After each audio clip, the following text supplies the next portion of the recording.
Lors de la Seconde Guerre mondiale, une certaine Anne Frank écrivait son journal. Yegor Kravtsov a vécu les mêmes horreurs et documenté lui aussi sa guerre en Ukraine. Le petit garçon de 8 ans a tenu un journal secret pendant le siège russe de Mariupol, des mots et des dessins poignants pour raconter l'horreur du quotidien.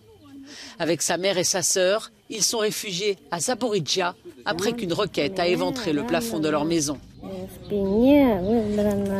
J'ai une blessure dans le dos, la peau est arrachée, la tête de ma sœur est cassée, ma mère s'est déchiré les muscles de la main et a un trou dans la jambe. Yegor a retrouvé des jeux de son âge, mais son grand-père lui manque affreusement.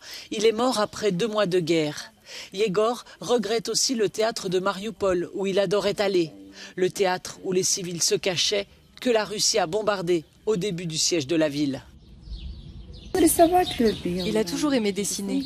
Il avait l'habitude de dessiner avec un stylo sur du papier et n'a jamais aimé les feutres et les crayons de couleur. Il dessinait des magasins et des jouets avec son stylo. C'était son truc.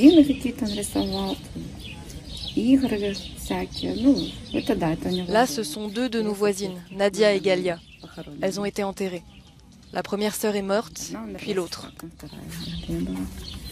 C'est la dernière chose qu'il a dessinée. Quand elle a trouvé le livre de son fils, Olena a éclaté en sanglots. Elle a pleuré aussi en filmant sa maison détruite par l'armée russe. C'était une belle maison avec un jardin. Maintenant que la Russie occupe la ville, la famille ne peut plus y retourner pour la reconstruire.